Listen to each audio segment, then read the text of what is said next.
This podcast was brought to you by Outsider. Check us out at www.outsider.com. Outsider is an outdoor lifestyle brand owned and operated by me, retired Navy SEAL Sam Mackey, and my dear friend and former NFL quarterback Jay Cutler.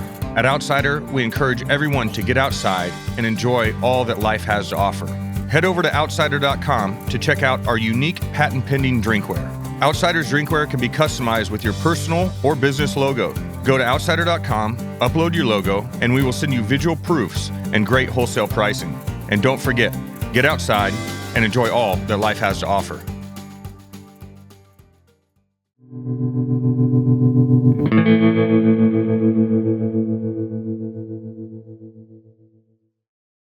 Welcome, everyone, to the next episode of the Take It Outside podcast. I'm your host, Sam Mackey, and always I have my co-host, Smokin' Jay Cutler. Today, we have a special guest. He is a platinum recording artist from the great state of Louisiana. His hits include My Girl, The Boys Back Home, Hooked, Nobody, and Nothing to Do Town. He's had over 4 billion streams, and he has a banger of a song coming out this Friday called Country Till I Die. Ladies and gentlemen, please welcome Dylan Scott. What's happening? Not much. How you doing? Do you practice your intros with the girls before you come in? No, I don't. It's pretty good. I need to start, but they're tough though. You know, I have 3 little girls, 4, 6, and 8, and I feel like June would be like, "That's good," and not say anything, and Mary would be like, "I didn't understand you." Yeah. So I just keep that shit to myself so I don't get beat up at home. Kids, man. Oh yeah. Kids, they just tell it like it is. You know, you gotta admire their raw honesty. Oh, I took my boy. He's about to turn 7 this week. Mm-hmm. I took him out on the road a few weeks ago on the bus. He's out of school. I said, "You excited?" He said, "Yeah, I'm excited." I said, "What are you excited for?" He's like, "Oh, just to hang out on the bus and play outside." I said, "What about the show?" He goes, "Nah, not really." I said, "Do what?" He's like, "Dad, I just, you sing slow songs." I'm driving, like I'm ready to pull the truck over, you know, like fighting words right there. It's like, "Excuse me?" Anyway, at the end of the weekend, he's like, "Dad, I was just messing with you. You're a rock star. They're not all slow songs." Like, "You're 6. How are you doing this already?" Now he feels bad. That's what's going on. He picked up. Oh, because we rocked it. I think this might have hurt your feelings a little bit. So. Oh, it hurt my feelings bad. Oh, it's just slow songs. Like, what? Whatever. Kids, man. You know, I had an interesting conversation along the same lines with my kids. I was in the military previous to this, and I asked Josie, my middle daughter, I'm like, what do you tell people I do for a living? She goes, "Well, I tell them you like to hunt, you used to shoot people, and you sell cups." That's what you tell people? That's kind of cool, though. Like, maybe we just change that narrative up a little bit, you know? Used to shoot people and you sell cups. I mean, if someone told me, I'd be like, "They do what?" Yeah, and he's an assassin that sells cups? I don't think the Navy SEAL thing even, like, doesn't even process. The teachers at school calling your wife, like, "Yes, excuse me." That's another thing. Like, who the hell are they telling this to? Oh, probably everybody. you know what I mean? Everybody. I need to fix that. So, you have a good Thanksgiving? We had a great Thanksgiving. Went back down to Louisiana, where I'm from. My wife and I are from the same town. Whereabouts in Louisiana? Northeast Louisiana, just north of Monroe, if you even know where that's at. Yeah. It's just middle of nowhere. Mm-hmm. I've never been there, but You're not missing much. From Duck Dynasty and all that stuff. Same place, mm-hmm. Yeah. You know those guys?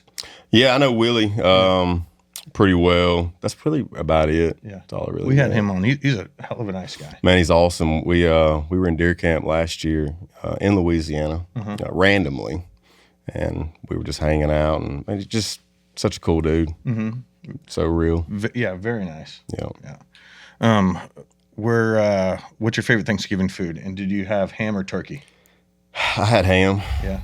I don't know, man. I can't really get into the turkey. I mean, it's not bad. I like turkey. Mm-hmm. It's just not my go-to. Yeah. I'm a ham guy. I used to not like turkey, but then we started deep frying them, and it's completely changed my turkey situation.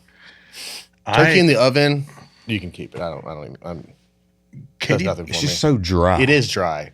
It's dry. Yeah. Katie put, I want to say, water under the turkey in the oven this year, and I'm going to say it's one of the best turkeys I've had. Really? Yeah. And steam in there? Yep. And I don't know if she wrapped it in foil or what, I forget. I brine mine for 24 hours, and then I inject it with like butter and beer.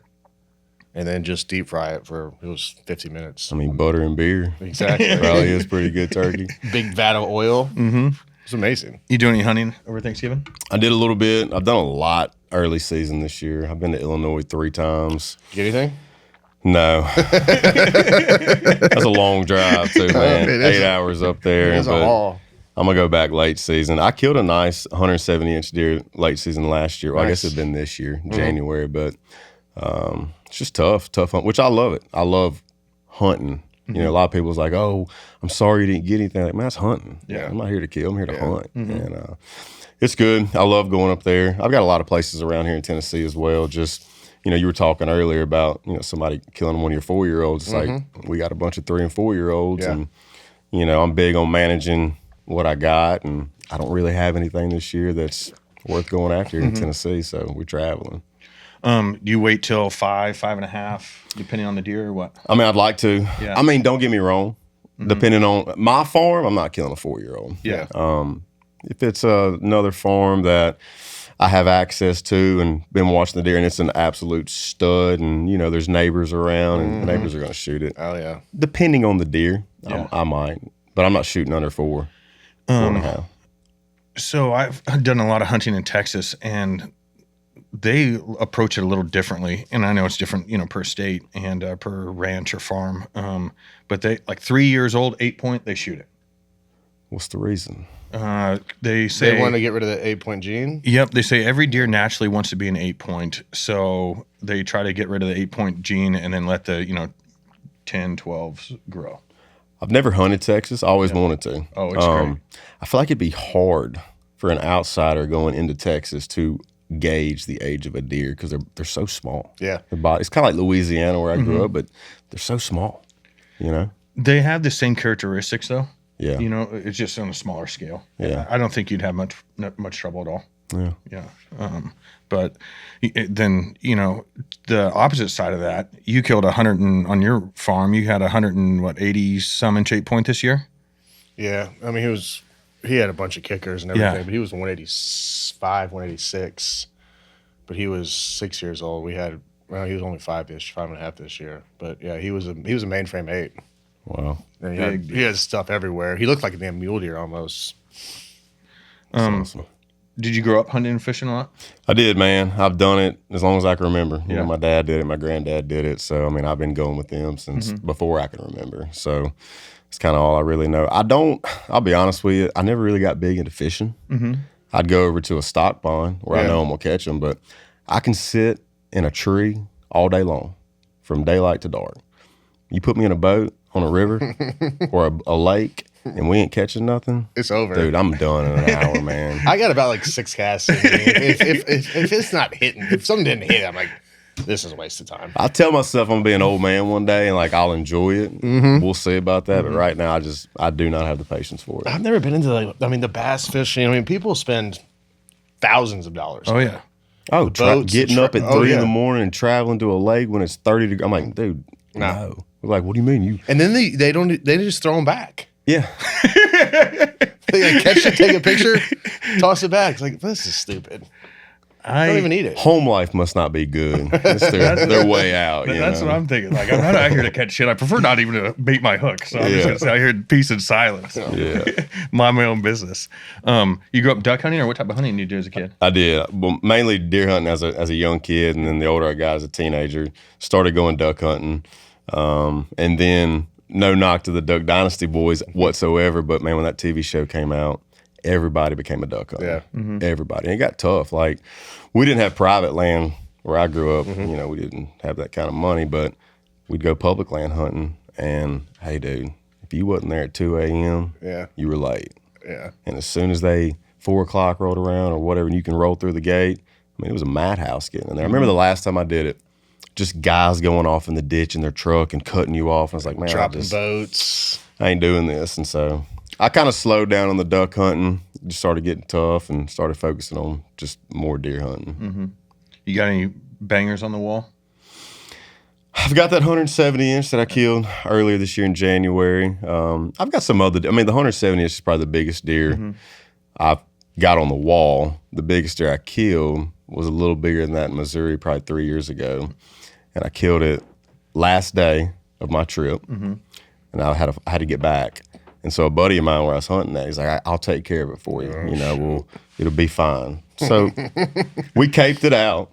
And he's like, I'll get it to the taxidermy here. All will be good. Yeah. We killed 3 studs in Missouri. I killed one. My buddy killed one. My other buddy killed one. Bow? All bow. 3 studs. And so he puts them in his freezer in his shop to take them a few days later, whatever. Well, anyway, about a week and a half goes by, he decides to take them.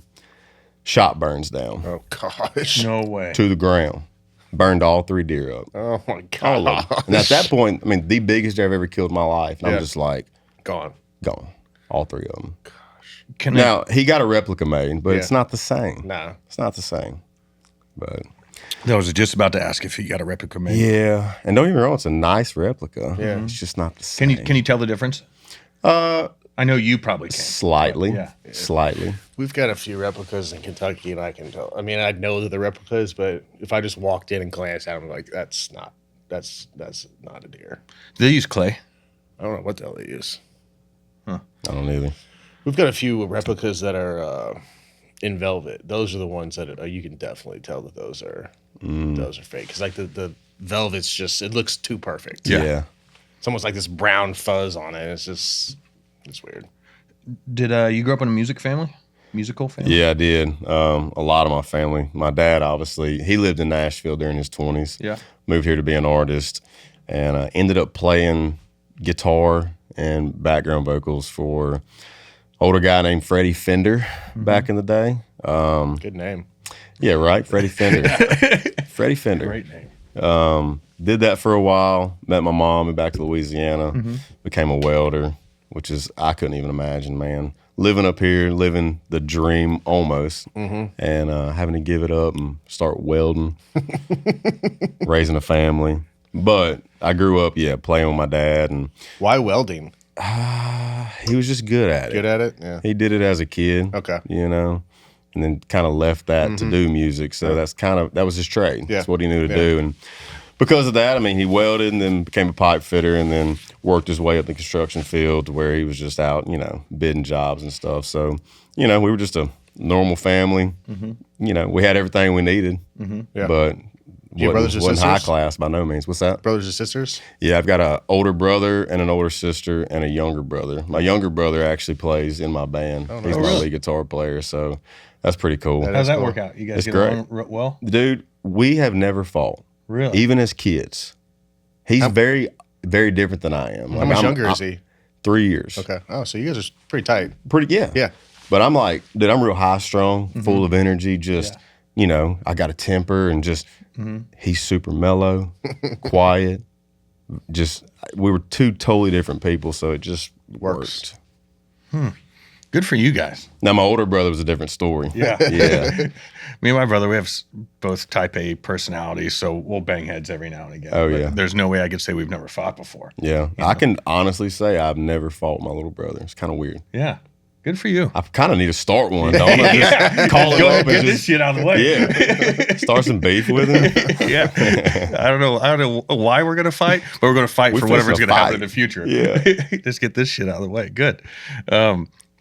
So when did you move to Nashville, or like take me through the progression of you starting to play the guitar to where you're at now? Yeah. I mean, we can start back as, I was 4 years old, started learning piano. Okay. 12 years old probably is when my dad taught me guitar. Started writing music not too long after that. Were you and then- homeschooled? No, I wasn't homeschooled. Why did you ask that question? Piano and homeschooling goes hand in hand. I'm telling you. Yeah. I would say Were you homeschooled? 50% of folks that know how to play the piano were homeschooled. That's I just made you that made up. that I up. was gonna say, is this an actual statistic? Or- No, fuck okay. no. I'm just talking out of my ass. And then just, I don't know, man, as a kid, when you're a kid, every kid a boy wants to be their dad, a little girl wants to be their mom, I remember being a kid hearing stories of my dad, thinking to myself, like, I'm going to do the same thing. I'll move to Nashville. I'm going to sing country music, and just never really let go of that. I remember being on the playground as a kid telling all my buddies, I'm going to Nashville. Oh, really? Didn't know what Nashville was. But Dad went to Nashville, and as I got older, obviously you start learning all the stuff, and started going to Nashville when I was 16, kind of back and forth. And just through the contacts, What year was that?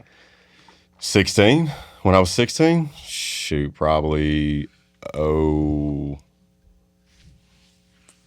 or 4, maybe 4. Yeah, different town then. No, when I was 16, no, 06. 06? Okay. I would have been a freshman in high school. Okay. So started going back and forth to Nashville, his contacts, making new contacts. And, man, I had a record deal, 2 offers when I graduated high school. That's amazing. Yeah. And I just remember everybody, all my buddies, like, yeah, whatever, you ain't doing this, you know. And, yeah, moved here right out of high school, didn't go to college, didn't know anybody, living right downtown. Uh-huh. I mean, just wow. Playing all the bars around here? I didn't play any bars around Really? here. No, I didn't. How'd you end up with your record deal? Just meeting the right people. And as I was coming to town, I was recording music that I had written. And I was a big Keith Whitley fan. And I met a guy named Charlie Craig who wrote a song called Between a Memory and Me, which Keith Whitley originally recorded. I think Travis Tritt came back and recorded later on. But when I met him, I was like, dude, I want to do a cover of Between a Memory and Me. He's like, yeah, let's go do it. And it was that song that got in the hands of a lot of these record execs and pretty much got me my deal. That's amazing. Really? Which is wild. And I go back and listen to it these days. I'm like, man, what were these guys thinking? Why would you sign me, you know? But glad they did. It worked out. Just moved here, started writing, meeting people, and hit the road. Bought a van and hit the road. Really? Yeah. I learned something interesting last week, and it was how songwriters, I'm going to say, write songs or who they write songs for. The way it was explained to me is they go to the songwriting studio, and there's a bunch of artist's name on the wall and the type of song they're looking for. Then they write to that song. Have you have any experience with that? No, I guess because I am an artist, I'm always just writing for myself. Yeah. I do it different. I mean, there's so many ways you can do it, right? Where I'm at now, when I started, it was somebody booking it for me. Like, hey, I got you a write with such and such, and you go write with them. But now, where I'm at, I mean, I may not write for a few months just because I'm so busy with kids and whatnot. And I'll just call some buddies up and say, hey, you want to write this week or you want to write tomorrow? And if they're free, we just get in and do it, you know. Do you go to a studio or your house or? Yeah, it's always different. Yeah. You know, they may have a little studio. We may go to somebody's house. I like to ride on the road, on the bus, because it's like, you know, when I'm home, I like to give my kids the attention they need because boys playing baseball, girls in gymnastics. We got a 1-year-old that it's just a lot, you know. You're in it. So I love to ride on the road because a lot of people, I have buddies all the time like, man, I don't want to call and bug you when you're on the road. Dude, when I'm on the road is when I have my downtime. Yeah. You know, I play an hour and a half a night. The rest of the time I'm sitting on a bus. So that's a good time for me to write. I usually get my best stuff on the road because it's just all day riding on a bus. I ain't got to worry about nothing. It's good. Do you ever stop and hunt when you're on the road? I do. That's one of the awesome perks of the job right there. Some awesome Have you places to moved hunt. tour locations and dates around to match up with a hunting I season? haven't done that, but 2 years ago, we were very busy this time of year, and I was not happy about it. Like, man, I ain't gonna hunt at all, you know? And so I basically knew what cities I was going to, went to social media, and I was like, hey, Anybody? we're coming to these towns. Y'all know where we're coming. I'm looking to hunt. Yeah. And so I was getting DMs left and right. And obviously I had to go through and filter out like what looked sketchy and what didn't kind of deal. And literally I would leave a venue and on the way to the next venue the next night. So like say we played Thursday night, we wouldn't play again until Friday night. Well, I'd tell the bus driver, it's like, hey, I need you to detour an hour north here at this farm or whatever. And I'd get out and meet these people for the first time, hunt with them, get done with the hunt, hop back on the bus and head to the venue. See you later. Had no luck, but met some awesome people, had some great hunts. It was fun. What's your favorite thing to hunt? It's whitetail deer. Really? Now, don't get me wrong, I love going out west. I love mule deer hunting. I love elk hunting. Just something about being out west is, man, it's magical. It is. You know, I love it. up in the mountains. It is. It's a lot of fun. You know, it's one of those the sky in Montana, it's like looking at, like a fire running water. It's mesmerizing. Yeah. You just can look at it for hours. Where do you elk hunt at? I love it out there. So the first time I went elk hunting was just public land out in Colorado. Yeah. So we hiked 5 miles back, set up a tent. Like we roughed it. Yeah. Which is what I wanted to do. I wanted that experience. Yeah. Set up camp 5 miles back over these mountains, and get up the next morning, go another 2 miles back where the elk were. And we were on some good elk. Mm-hmm. And we kind of cheated. There was a guide out there, and he had kind of been guiding all summer. He's like, hey, y'all go to this area. Nobody will be there. Mm-hmm. And sure enough, there was somebody there. As we're 200 yards about to round the bend to where this elk's bugling dude, we're on him, and we round the bend. This dude looks back at us and just sucked the wind out of us. I was like, I'm not doing that again. Yeah. But it was really cool. During the day, obviously, the elk aren't moving, so we're chilling, hanging out, waiting. And we was eating lunch, and this bird lands on my leg. I'm like, oh, this is wild. And so I just take the food out, and then he hops on my hand, starts eating the food out of my hand. He'd fly off, another one would come. Like, I've never had that experience before. But what kind of bird? I don't know. I have no idea. Parrots. A dumb one. A dumb bird. Yeah. I spent a lot of time in the woods eating shit, and I've never had that happen. Well, probably ain't gonna happen here. Yeah. I love elk hunting. Yeah. Is that your favorite? Yeah. I went elk hunting at his place in Montana this year and got my first elk, and now I'm hooked. That was so much fun. Oh my goodness, yeah. Man, when they start firing off, it just sends chills down your spine. Face. He dropped a bomb. He hit one from 80 with a bow. I would not have taken the shot unless I was getting fucking yelled at. So it's a big animal. It is a big animal. Yeah, it's a big animal. It is. So we're hunting for a handful of days, and we're putting the miles on, and then go out with him. He's like, "Hey, let's go check cameras." Cruise around, check cameras. Go to the south, end up on the north side of his property, and we start hearing him fire off. Go down and get into him, and he likes running at him. Like, we are not moving slow. We're not it's just like, get in there. Okay, stop. Yeah. Boom. And then we get into him. He's calling behind me. We get this nice little open area, and hoping that a bull comes in, but they're not coming to the bulls aren't coming to the cows. There was 12 bulls. Yeah, really. They were. What time of year was this? Like September, mid-September? Yeah. Mm-hmm. They were. They were just starting to rut, but they weren't coming. They were just calling. They would call all day to you. Yeah. But they would come within 80 yards, and then kind of mill around, and then kind of go back. So we had to kind of push the issue a little bit. Yeah, got it done. Yeah. And this bull comes down to 80 yards. He's like, 80 yards, send it. I'm like, so I dial for 80 yards. I knock an arrow, kind of taking my time, hoping, fucking send it. He turns around and he's laying on the ground behind me with his binos and his call. And I just airmailed one, and it worked out. He only went about 5 yards. Yeah, smoked him. So, really? Yeah. Took 5 yards, fell down. Well, I don't think they didn't know what happened, and he didn't want to leave because all the cows were there, all the bulls were there. So he knew we got hit, but then he kind of stumbled off, and I called back at him again, and they all start firing up again, and he's just like, you could tell he was hurting, but he didn't want to get that hell out of there. And he just stood there until he tipped over. That's awesome. Yeah, I lost my mind. Good bull? Oh, yeah. Yeah, nice 5x5. Heck yeah. Yeah, first one, so very proud of it.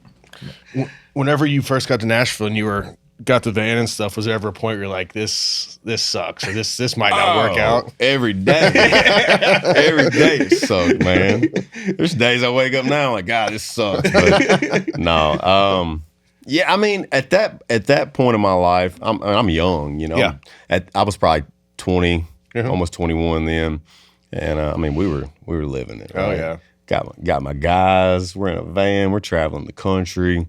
The only time it really sucked was like on the drive, because we were driving ourselves, you know, and it was a lot. Yeah. We didn't have enough money to really stay at hotels. Mm-hmm. A lot of times we sleeping in the van. Mm-hmm. We may get one hotel, like maybe shower and pile up in for a few hours. Yeah. And that kind of sucked. But no, dude, we were living it. We were watching it grow, and we literally watched it grow from, I remember 6 people coming to a show one night, and I'm just like, this is gonna be tough. But it was cool watching it go from 6 to 50 to 150, 500 to, kind of where it's at now. But I don't know, man. Sometimes I look back and go, if I had to go back and do it all over again, would I? Yeah. I'm like, man, I'd have to think about that because it really was tough. Hey, woke up. I just got married. Woke up one morning, was getting dressed, and was like fixing my hair, and I reached back here, and I'm like, man, what is this? A spot like this big around, like the size of a silver dollar, smooth as a baby's butt. I'm like, dude, something's wrong. Something's wrong. Go to the doctor. He's like, that's alopecia. Yeah. Like a week later, a spot under my beard. I'm like, dude, what is going on? So doctor's like, how much you sleeping? I was like, well, some nights I may not sleep at all. Some nights I might get 2 hours. Some nights I get 6 hours. Like, you got to get 8 hours every night. He's like, anyway, it's like, that's what was causing it. Stress. Never came back again. Started getting my sleep. But it was at that point I was like, all right, we got to do something different. Yeah. You know, and we were gaining traction at that point. So I was like, we got to get to a bus, you know, just for our health. Yeah. You know. That's what happened to me. Shoot. Heck yeah. You better start sleeping. I don't like that. I always feel like I'm going to miss out on something. You know what I mean? Oh, I'm the same way. Sleeping is a pain in the ass. Like I don't do it well, and it takes up a lot of time. You know, I'm just not a fan of it, but I do it regardless. You kind of have to. Yeah. So I saw on social media, we were talking about this before, someone put a massive deer blind right on your property. Oh, right on the property line. And you got to understand, so I've got several properties I can hunt here in Tennessee, but this property was the first, right? So it's like special to me. And it's right next to where I live. I'm still we're building a house on a farm I bought right now, but when I moved here and we got married, we bought into this, a house in the subdivision. Sure. And right next to the subdivision was 40 acres. So I went and talked to the man. He's like, yeah, I don't hunt, man. You go for it.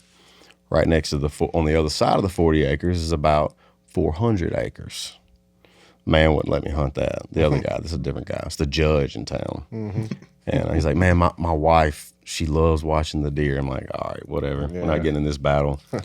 So I've been hunting this place for 8 years. Yeah. Nobody's ever hunted over there. Everything's been great. Hey, big deer. Yeah. Right In a holding deer? I mean, I can walk out of my house where I live and look, and I can see the tree that I hunt in. It's like 200 yards over there. It's like it's a cool little spot. Yeah.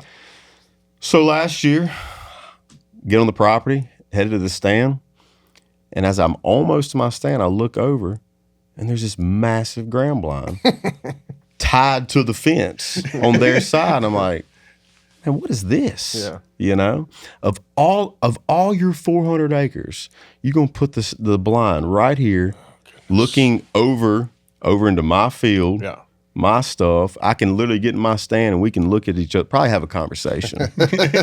You know, and I don't know this person. I don't really do much gun hunting. I just bow hunt. They had to saw your stand. Had to. Yeah. They know. Anyway, so I just went and took one of my ground blinds out of the garage and put it right next to his on the fence line.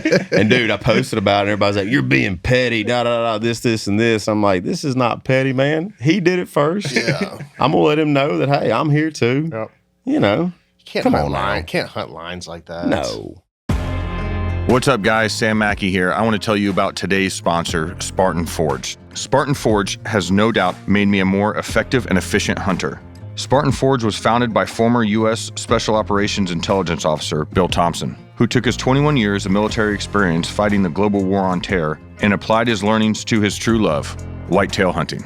My favorite feature on the Spartan Forge app is the LiDAR for finding draws and funnels. It also has an AI deer movement prediction tool, so you know when and where to go.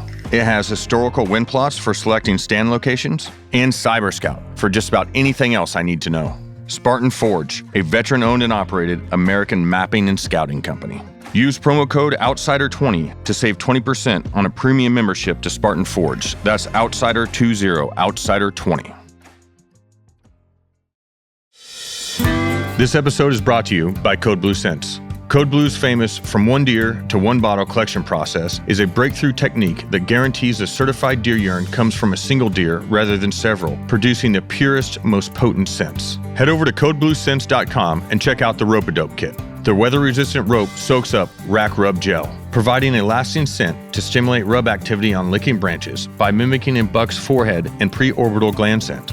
And also, check out the Gravedigger Scrape Mate Dripper. This versatile Scrape Mate dripper can be used all season long. The adjustable dripper bag contains pure urine from a single buck enhanced with tarsal gland scent. Perfect for hanging over scrapes to keep them fresh or creating a scent trail as you walk to your hunting location. Visit www.codebluesense.com and use promo code OUTSIDER15, that is OUTSIDER15, to receive 15% off all Code Blue products. Multiple use is okay, cannot be combined with other promotions. It's just So what bad happened? business. Did he take down the blind? Did you guys have a conversation? I left it there, and I didn't hunt there anymore that year. And when I went back, the blind was gone. So I just took mine up. So I don't know who it was. Mm-hmm. It wasn't the judge, because the judge don't know. It's got to be like somebody, like one of his relatives or something. Mm-hmm. But I mean, if you want to get down to it, was he legal? 100%. Yeah. 100%. He can do that if he wants to, but it's not cool. No. How long you and your wife been together? Gosh, since we were 15. Really? Whatever that equals up to be, like 19 years. So she's done this whole ride with you? The whole ride, man. Really? That's a gangster. It's wild. So, not that anybody cares, but the school I went to, out in the country, middle of nowhere, it was like kindergarten, 8th grade. And then her school that she was going to shut down, so they moved all those kids to our school. Never spoke to her in 7th grade. And it's a small school. I mean, even when they merged over, there was probably only 25, 30 kids in a class. Okay. Mm-hmm. Never talked in 7th grade. Like, when I say talked, I mean like even spoke a word. Mm-hmm. 8th grade, never spoke a word. 9th grade, high school rolls around. She goes to we go to separate high schools. Okay. And then, I don't know, man, sophomore year, she started getting pretty, you know.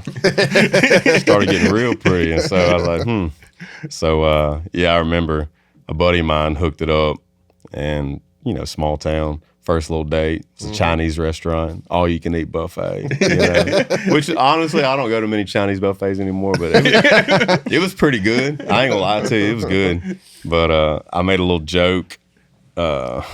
She's like, why do they have floor tiles on the wall, you know? Like, in my mind, I'm like, because it's just an easy, cheap way to decorate the place. Mm-hmm. But I was like, wait, you've never seen those Jackie Chan movies where he runs up the wall? I mean, that's what they need the floor.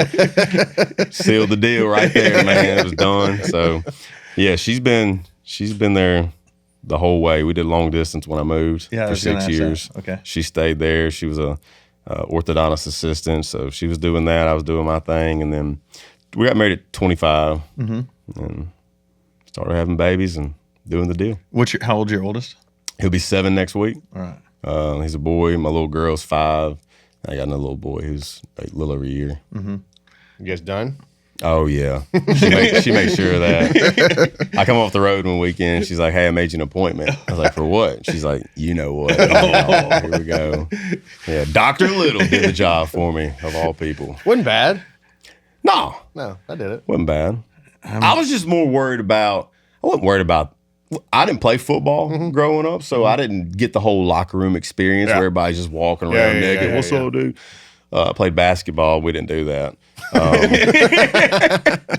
But I was like, man, I'm fixing to have to like just get naked for another man. You know, that's kind of weird. But I was more worried about who the assistant was going to be, the chick. Yeah. Because it's probably going to be some semi-younger girl that may know the music, and it's the last thing I need, you know, like that. It's cold in that room already. Oh, 100%. You know? It's not an ideal situation, I'll tell you that much. I don't know what it was. He had no assistant, just him. Really? Just him. I was like, all right, I can deal with this. Yeah. Still weird, but. Yeah, it is a little, it is awkward. Oh, the first time he's like, I met him. Yeah. We're 2 minutes into the conversation, of the consultation. He's like, all right, pull your pants down. I'm like, all right, I stand up, and I look at him. I was like, all the way? He said, to your ankles. I was like, all right. Yeah. There's some old barracks buildings and I'm going to call them military buildings that I've been in where there's no stalls for the toilets. So it's just a row of toilets. It's weird, ain't it? At first, like, you know, it's until you get used to it, right? And but then after everyone's used to it, you're just having a conversation like this, just taking a shit. Yeah. Yeah. And I mean, but that's part of the military. There's a shower post with like 15 nozzles on it. You just shower. Hey, you gotta do what you gotta stop do. caring, I guess. Yeah. That's how locker rooms are like that. They just have just a big room with just showers. Yeah. We had stalls though. We weren't that savage. I could actually get over the fact probably showering. Yeah. But yeah, not pooping next to somebody. That's a little, You learn a lot about a guy. I got a buddy that wipes from the front, and I told him, I'm like, it's unsanitary. Front to the back? back to the front. Oh, back to the front. Yeah, you can't do that. Yeah. So, you learn things in there too. So, but, very interesting. But you get over it. My doctor, he had a little assistant. Did he? Oh, yeah. Everything goes smooth though? I mean, they're pros. Are they? I mean, they're like 25-year-olds. But they're not professionals. Well, my thing is I've got some banker friends and some CPA friends, and, you ain't supposed to. There's information. Doctors ain't supposed to say anything, but I guarantee you on a Friday night when they're off and they're having their wine, them girls are drinking or whatever, man, they're talking. Absolutely. They are.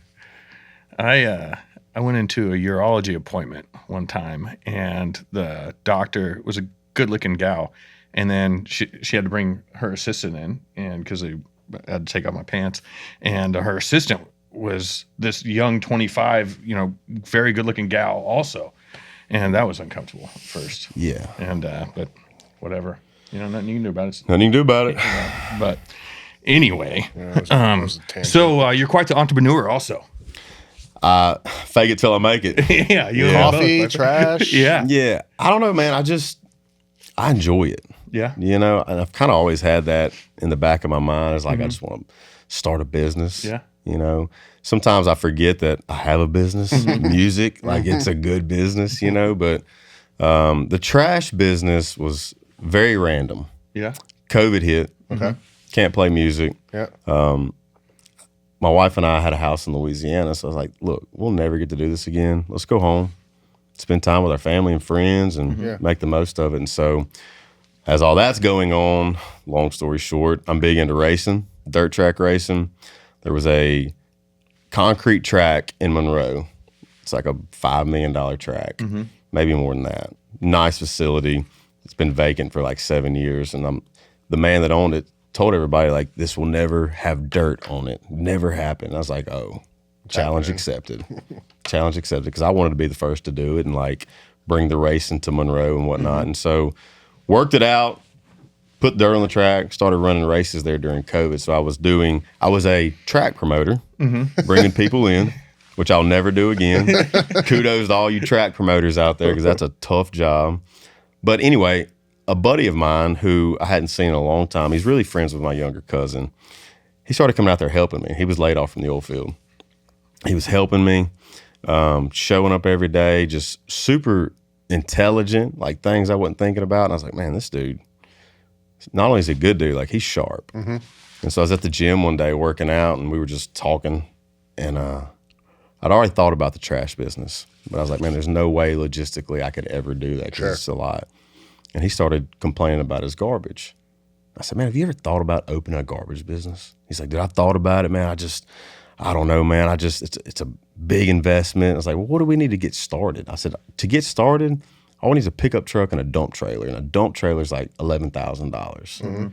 So I went and bought a dump trailer for $11,000, made a logo, made a Facebook, started boosting posts. People started calling. The little town over, they have like 250 residents. They had a garbage truck, and they were tired of fooling with it. And so the police juror called me, and he's like, hey, make me an offer on this trash truck and tell me what you would charge me to pick up all these residents. So it's like, I'll give you $10,000 for your garbage truck. It was an older one. Took the offer. So now we went from a pickup truck and a dump trailer. This is within like 2 months. Now we've got an actual garbage truck. Like, holy cow. You ride on the back of that thing? Oh, yeah. Yeah. I mean, I didn't in the beginning. I have, but so we put $5,000 in this little garbage truck to get it up and going. Well, what that did was allowed us to go into Monroe, West Monroe, into these neighborhoods and whatnot. Hey, man, just started boosting posts on Facebook. And I mean, it's kind of too good to be true, but I mean, there's trash every day. I mean, it's not going anywhere. I know, but you think about it, like Waste Management and Waste Connections and Republic, these are massive companies. Like my dad was like, dude, don't do this. Don't do this. Like, you can't compete with those guys. And you really can't compete with those guys. But what happened was they were moving to automated trucks, which is the trucks you see that don't have people on the back and they swing the arm out, pick it up, flip it. Well, dude, where I'm from, a bunch of rednecks and country folk, they don't want to be told how to put their garbage can and, oh, you can't put your Amazon boxes out here. And so they were like, no, we don't like this. So we hit it at the perfect time. Anyway, long story short, we've been in business 4 years now. We got a 10,000 residents. No shit. 10,000 residents. We got front load commercial dumpsters, which is, you see them at like restaurants and stores where they come in and flip it back kind of deal. We got about 550 of those. This thing's thriving. Oh, it's thriving. That's amazing. It's thriving. We're working deals every day. Are you? Do you have a branch here in Nashville? We have, yes, not in the residential or commercial. We have, you know what roll-off dumpsters are? Like the big boxes that you see at construction sites or resident. When you're moving or whatever. We've got that here in Nashville. We started back in March, and it's doing well. Yeah. Nashville's a beast. Yeah. Nashville's a beast. So like where we can dump in Louisiana for, whatever a ton, here in Nashville, it's triple that. Really? Triple that. Jeez. Drivers cost more. Like it's an animal here. So have you thought into just like moving rock or things like that? Then I've thought about a lot of buying things. a yard, crushing the rock, reselling the rock, things of that nature. Yeah, I mean, dude, my wheels never stop spinning. I'm talking to people. I feel like every day, like, hey, what about this? Like the last thing, I was like, spray foam, insulation. It's like, I'm gonna do it. Because there was a guy going out of business. I was like, I'll buy your stuff and we'll just get rocking and rolling. So I started listening to some podcasts on spray foam. There's podcasts on spray foam? I ain't doing podcasts on everything. Oh, yeah. And when I Googled it, I was like, there's probably not one. Oh, there's a ton of them. So I just started listening to them. It's a lot. Yeah. The spray foam industry. Yeah. Good money. Yeah. Nothing I want to get involved in. I rode in the back of a trash truck in high school for a summer job. Really? Loved it. Had a blast. Dude. Had a blast. Everybody says they love it. Oh, we'd get it. And when I've done it, I've loved it. Yeah, get there at 5 a.m., done at noon. Just ride back there with my buddies. Yeah. Throw some trash in there, chilling. You grab the can and just dump the can and move on. We had, we did bags too. Throw the bags, and then in one of the neighborhoods they had the roll ones, and they grabbed it and flipped it, and you worked the whole thing. But I loved it. I had a blast. What other businesses? I know you have a coffee shop. Got a coffee shop over in Hendersonville, outside of Nashville. So once again, back to my little brother. Left Louisiana, didn't go to college, just to come play guitar for Big Brother. And I've kind of always had that guilt of like, man, if this thing ever was to end, like, what's he gonna do? Yeah. And so he was out in LA a couple of years ago, and we went to this coffee shop, and him and his wife are like coffee gurus. And so I was like, man, this is a cool spot. And he's like, yeah, this place is awesome. I was like, what was it? I forget the name. It was just a random little, right down from the hotel we were staying at. I don't know. It was really cool. And I looked at him. I was like, would you ever want a coffee shop? He goes, oh, I'd love to have a coffee shop. I was like, let's open a coffee shop. He's like, you serious? I was like, I'm dead serious. And so we did. Do you fly your beans in and roast them in house? So right now we're actually sourcing them from a place here in Nashville called Barista Parlor. Really? Awesome beans. Yeah, they do a good job. We're getting into we're getting a roaster. Yeah. He's already got like what they call, I don't know, I'm getting way out of my league now. Some kind of sample roaster where you can do the same exact thing a big roaster does, very small batches. So he's been working on that, getting his recipe down, I guess you could say, for the past few months. And so next year we will roast our own beans. I'm the same way. Wheels are always spinning. I've looked at coffee. I was looking at hydration packs yesterday. It just never stops. Coffee's good. Yeah. I mean, coffee's it's a good business. I think you need several shops to really make some good, decent money. But I mean, even where we are right now, it's like kind of wild what it's doing. Margins about 20%. I think they're better than that. Really? Now, you start roasting your own beans. Yeah. Margins go way up. Okay. Yeah. Way Interesting. Up. What kills us is rent in Nashville. The lease, man, golly. I've looked at coffee shops too, but it just turns into almost of a real estate game. Right. Right. If you have something that works, then the coffee shop leads into you're in the real estate game because you're buying stuff for building or what have you. It can turn into quite the monster. Oh, it can. No doubt. I was looking at hydration packs yesterday because I wanted to talk to you about this. I'm talking the old school, like salt and whatever else. Mm-hmm. What do they used to put in those? I don't even know what you're talking about. It just like water enhancers, for hydration. Salt and vitamins. Yeah. Anything else? Like any particular stuff? I'm not in the hydration business. I don't know. You're acting like I know what the hell you're talking about. Random shit. That's why I'm asking you. No. I mean, vitamin C. You could do all kinds of shit. Mm-hmm. Interesting. Anyway, it's a flooded what's market really right cool now. these days, like there's a company south of Franklin. Just tell them what you want to do, and they'll put it in the package and put your logo on it. You got to worry about nothing. Yeah, I talked about 5 of them yesterday. Yeah. That was my mission yesterday, and hit a bunch of dead ends for the most part. MOQs were too high, and it had like niacin and shit in it I didn't want, and to make your own formula. I made my own pre-workout one time.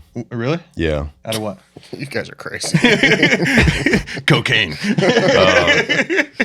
I found this company out of Utah. Yeah. I talked to several different companies, but I found this company out of Utah, and I just kind of told them, hey, like, here's how I want it. Like, I don't want something super crazy. I don't want, like, I want the beta alanine so I can get the tingle, and I want the pump. And they just started putting stuff together, sending me samples. I was like, oh, I love this. And then they've got their own flavorings, and that's where you can get into the money right there. You got your low base flavorings, your middle, and your high, right?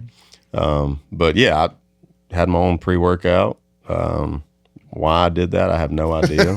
I was like, I'm working out. I got people that follow me. I did sell it. Okay. Hey, listen, dude, I was coming off the road, going up to my bonus room. I was packaging that stuff, making labels. I did it for about a month. I was like, man, this isn't fun. I ain't doing this. And then I almost got sued because apparently somebody had my name. It's easy to do. But it was not the same. But they said, yeah, but we've got all of that copyrighted, this, and this. I'm like, all right, I'm done. I'm cease out. And desist? Yeah. Yeah. So you just are coming off a headlining tour? Coming off of, we were out with Cole Swindell. Okay, that's right. Yep. For most of the summer. Obviously playing a lot of our shows before that and after that.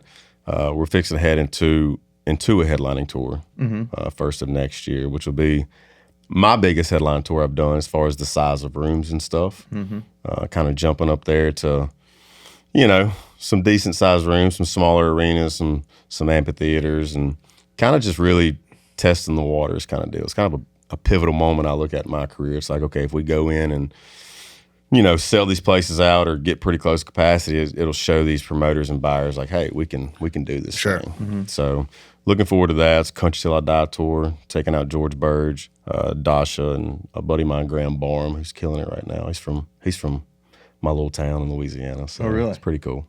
We had a kid on last week. I call him a kid, but he's 24, 25, Peyton Smith. Okay. He's an amazing guitarist. Okay. And he's from Louisiana also. I forget which part, really? though. Yeah. But he's here in Nashville. Actually, I think he lives up in Hendersonville. Gotcha. And hell of a guitar player. And then I feel like there's quite a bit of musicians from Louisiana. Oh, you got a lot. Tim McGraw. Yeah. He grew up like 30 minutes from where I grew up. Really? I didn't know he was from Laney Louisiana. Wilson. Okay. Laney and I, we've known each other since about 14 or 15. No shit. Playing all the little weekend, I don't even know what you call them, jamborees or whatever. Trace Atkins. Tracy Lawrence is from Arkansas, but it's real close right there, the same area. But yeah. Well, hot spot. It is. So what do you have coming up? What else do you have coming up? I know you have your tour. You're just releasing a song Friday, right? Yeah. The tour is called Country Till I Die. I've got a song coming out this Friday called Country Till I Die. Just releasing music, man. Yeah. Just having fun, growing the deal, That's really it. Besides, in the music world, then there's trash. And then there's coffee. Then there's coffee. And there's pre-workout. Yeah, we're done with the pre-workout. Do you come up with all the ideas on your social media? Because you're a pretty funny cat to follow. I wouldn't say I come up with all the ideas. Yeah. But yeah, social media is It's a pain is what it is. And it's difficult, but it's a necessary evil. It's a necessary tool to what we do and what a lot of people do. And so once I realized, like, man, I have to get in the social game, it's like, how can I do this to where it's not just wearing me out? So I was like, I'm just going to be real, be who I am. I'm going to show my kids, I'm going to show my wife, I'm going to just show who I am. And it's like, people don't like that, then so be it. Yeah. That's just kind of where I'm at with it. But yeah, I don't know, man.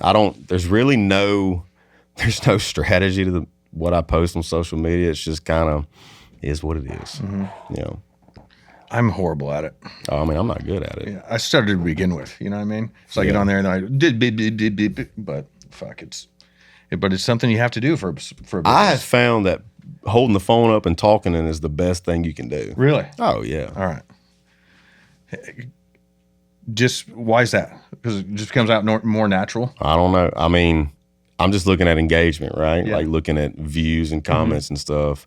I just think people want the real stuff. Like I can post an awesome recap video of the weekend that's hype and shows we did on stage, and I mean, it don't get near about the engagement of me getting on there and just going, hey, what are y'all doing today? Yeah. Like, oh, I don't know. They just want real stuff, I guess. But any hunts planned for the rest of the week or rest of the year? Planned? No. One, my wife doesn't know about yet. I'm going to go back to Illinois late season in January when it's super cold and snows on the ground. Whereabouts in Illinois? It's a little place called La Harpe. It's right on the Illinois-Ohio line, right on the Mississippi River. I don't know, probably halfway up the state to the west. That's the best way I can explain it. But is that where you killed that 171 inch? It is, yeah. So it's an outfitter up there called Graveyard, and I'm not a big outfitter guy. Like I don't do high fences. I don't like going to outfitters. I don't want the red carpet rolled out. Like I want to hunt. I don't like somebody saying, hey, I got this deer on camera, go kill it. Yeah. But a buddy of mine talked me into it last year. I was like, all right, I'll go up there. And I get up there, and you know, the place we stay at, it's nice, but it ain't like some super fancy cabin. I was like, all right, this is cool. The guy has a ton of ground, a bunch of separate farms all over the place, 30 minutes in each direction you go. And he's just like, hey man, go do what you want to do. Like, all right. And so that's what I like, because now it feels like I'm there for a week, and man, I can go hunt this farm or this farm. Or does he run cameras though? He does run cameras. He shows you where deer are at. Yeah, I mean, he'll show me, you know, hey, I've seen this deer here, this deer here. I mean, there's a lot of places though. I mean, you're talking, I forget how many acres he has. I mean, it's well over 1,000 acres worth of separate farms, not run together. So I mean, you may have an 80-acre farm, a 100-acre farm, a 300-acre farm, another 40-acre farm, you know. So he's got a lot of ground, and you do kind of have a feel for what's in the area. But, I mean, it's so much, you never know. Yeah. And even the deer I killed late season this past year, he hadn't seen that deer since Velvet. That was the last time he saw that deer. So from August to January, nothing, and this deer shows back up. What type of bow do you shoot? I shoot a Matthews. What type of sight? Sight? Yeah, like don't get me sight, like the peep sight, or the front sight. Sorry. Oh, I don't know, man. Don't get me started on that. Some people are very particular. I'm slinging a Matthews Z7 from 2011. Okay, yeah, I'm not back that far. I restrung it for the first time in January. Dude, where I grew up, believe it or not, is one of the best outdoor stores I've ever been to. It's called Simmons Sporting Goods, and I just go up there and like, look, trust you guys. Put me something together. What's good right now? If I want 1 pin, 3 pin, 5 pin, I'll tell them that kind of stuff. But like other than that, they're like, all right, you need this, this, and this. Perfect. Just pick it up and shoot it. That's pretty much what I do. That's what I do. I don't pay attention to a lot of detail. I couldn't tell you what gas prices were right now. Like I'm just like, man, it is what it is. I know I got my bow. What they are. 369 maybe? I don't know. Clueless. Yeah, I will not be that old man drinking coffee with his buddies going, don't go down to Kroger and get it. It's 5 cents more expensive. Like, nah, I don't worry about that stuff. All I know is gas prices are about to come down with Trump back. Yeah. Speaking of uncomfortable conversations, what do you think of them Biden pardoning his son? I mean, Trump called it. He said he was going to do it. Would you do it? Probably. I would spot. Probably. I would do it in a heartbeat. Like everyone's hating on him. Like, well, if I'm president, my son messed up. Guess what? He's my son, and I'm going to take care of him. It's your last chance to do it. Yeah, I'd do it in a heartbeat. Oh yeah. Bucket list hunt. What is it? Bucket list hunt. I got several of them. All right, send it. I want to go duck hunting in Canada. Okay. Duck and goose hunting. I want to do a big goose hunt in Kansas. Big layout blinds, dry fields. They're just all coming in on you. I still haven't killed an elk, and I want to kill it with a bow. So I want to go out west, kill a big elk. That's pretty much, you say bucket list, that's it. I mean, you want to get the whitetails, like I want to kill a 200-inch deer at some point. But I would say my number one would be a grizzly bear in Alaska. Really? Yeah. I have no interest in that. Really? No. Why is that?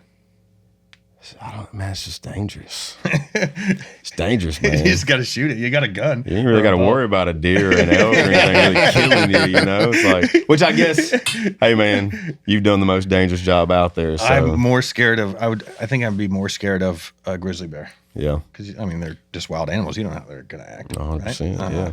But Bear hunting doesn't do much. I mean, I do it in Montana, but like I'm not traveling for it. Really? I'm not paying. I'm not going like somewhere. I just go to Montana because it's my place. But I'm not gonna go on a bear hunt and like pay somebody. And Are there grizzlies in Montana? No. Yeah. I mean, we've got a few that kind of come through, but mostly with black bears. Yeah. Even black bear hunt. Like people talk about black bear hunt. It's like, just feel like it's way too easy. I think maybe I don't know much about it, but it's a black bear. I say it depends on where you go, of course. I've been to Maine and shot a bear every time I went up there. I probably spent altogether over the last 2 or 3 years, 6 weeks, 7 weeks out in Montana chasing bear at your place and never even seen one. Really? So it varies. Yeah.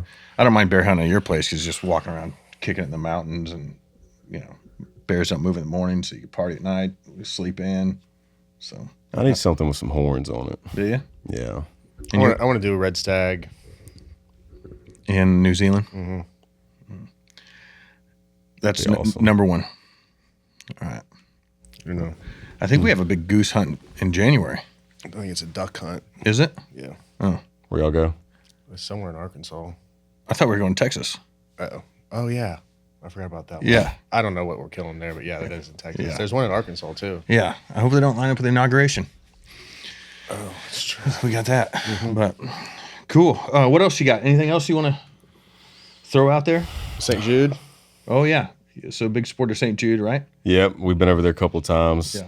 Toured the hospital. Saw the kids. It's a life-changing thing. That's if you've brutal. never seen that. Yeah. It's a wild thing, but it's a great thing they're doing over there. Yeah.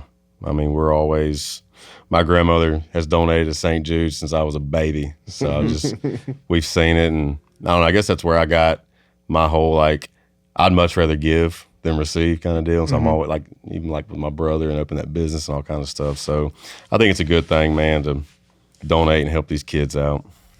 I actually have a tattoo of St. Jude right here because he's a patron saint of last chances. I thought that was very applicable at one point in my life. But Definitely was. I love St. Jude Hospital, everything they do for the kids. And is it St. Jude Hospital that's just outside the University of Iowa's football stadium where they do the wave? Have you guys seen that?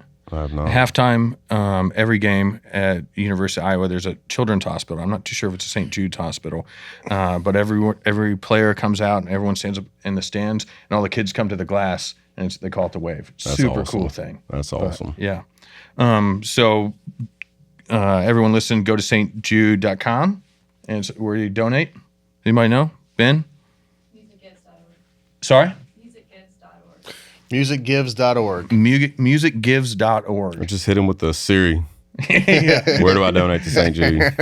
It's the holiday season, so act right and donate to St. Jude. Your kid's still Santa Claus, huh? Oh, yeah. Oh, you're in it. That's You elfing it on the shelf? That's We the do not best. elf on the shelf. We're not getting into that. Oh, Not getting into it. we are on, I think, our second year of Elf on the Shelf. It's a pain in the I ass. feel for you. How many elves do you have? At one point, we had like 3. Are you down to 1? I'm out of that game. Oh, really? Oh, yeah. Oh, I'm deep in I it. mean, Say's just turned 9. And the boys screwed her over. Yeah. I mean, they ruined Santa Claus and Your boy's older? Yeah, they're 12 and 10. So they told her. Oh yeah. She came to you. She's like, "Daddy, is Santa Claus real?" Yeah. I mean, one year I did because my middle one, Jackson, he's a lot, but he found some deer cams and he was like, "Hey, let's set up some deer cams on the Christmas tree." Great idea. And so I'm like, "All right, fine, we can do this," and set them up and stuff. He's like, "Dad, there's no batteries or card in there. We're not going to get them." I was like, "Dang it, okay." So had to load them all up, and I'm sitting there, I'm like, "What the hell am I going to do? Like, there's not going to be any pictures." So I found this app, and you can like Photoshop a Santa in there, and so I did that and darkened it up. I mean, it actually looked really damn good. Really? And Can you believe it? Oh yeah, he came downstairs screaming at like 5, all of them, and didn't even look at the tree. Went straight to the camera. Wasn't worried about it. Oh, opened it up. He's like, "Did we get him?" And I had it on my phone. I was like, "Yeah." Was up early this morning. I put it on my phone. I showed it to him. He's like, "We got him. We got Santa." That is awesome. I'm surprised. This is what shocks me since I've been married. Like, how many families do Santa different? Oh yeah. Oh yeah. Like when I grew up, my mom and dad would get me, a couple of presents for Christmas. Yep. Santa brought the presents. Yes. All of them. Oh yeah. Didn't wrap them, like just put them out. So when I came downstairs or whatever, like it was just like this presentation. My wife, totally different. Her parents bought her all the presents, and Santa would bring like a couple of things. That's how my wife's family does it. So she tried to start this stuff with us. I'm like, "Listen to me." She's like, "Well, I mean, we're the ones, we're doing it, we're buying it." It's like, we're not taking the glory for this. Exactly. This is Santa. This is Santa. Exactly. Like when these kids wake up, I want them to be ecstatic. Yeah. It's magical time. This guy comes just down trying the to like chimney. wrap them and stuff. I'm like, no, don't wrap them. Just let it be what it is. That's how Katie's family does it. Like, oh, this one's from Grandpa, this one's from Mom, this one's from Santa. And I want them to all be from Santa. Oh, yeah. But This is Santa's- I'm also this is not Santa's doing time to shine. going out and doing the Christmas shopping. So I'm going to pick my battles, and that's when I just chose. I'm a big Santa To guy. let- I mean, I to would let still go. there'll still be presents from Santa under the tree this year, Yeah. whether they like it or not. That was elf, great. We had an elf on the kitchen counter yesterday. It showed up yesterday morning, and Mary, my youngest daughter, my 4-year-old, said something smart to Katie about dinner. Like, I don't like that, or I don't know. And I just looked at her. I said, Sparkle is our elf's name. I said, Sparkle. I got 3 girls. I got fucking shoes and glitter everywhere. I'm like, Sparkle's going to go tell Santa you're not going to get any Christmas presents. It is. And she started bawling. It is a good tool though Yeah. for little kids. I mean, Yeah. you can. And then I felt bad. You can trick I'm them like, with that, maybe though. she's not going to tell Santa about this. Maybe she just act right for the rest of the night. This lady, we just moved, but the past couple years, this lady on Instagram would send me a box of 25 days of ideas for Elf on the Shelf. Really? Oh, and it'd just be like a baggie, and it'd be like whatever would be in it, and you would just do directions, and you would set it up. That's not bad. Yeah. 11 o'clock last night. Oh, you're I'm stressing? hanging underwear at our kitchen table and putting the damn elf in it and putting Hershey Kisses out and lip gloss. Oh, yeah. But yeah. Whew. The Yeah, life I'm glad I we didn't live. get into that. Yeah, you're lucky. You're lucky you spared yourself Yeah. that stress. Well, I really appreciate you coming Yeah, on, thanks bud. for coming Yeah, on, man. man, It's been for a having me. great conversation. And Absolutely. I wish you the best of luck on telling your wife about the deer hunt and the deer hunt. Yes. So, I need all the luck I can get. and I hope you put something on the ground. I hope I do too. Yes, sir. Good luck with the tour. Coming up in January, Yeah. February. We'll see. We'll come check you out. Come on. Yes, Come sir. hang out. All right, my man. All right. Y'all Appreciate stay you. country till you die. All right. All right. We will. Cool. Appreciate you, brother. Yes, sir. Thank y'all.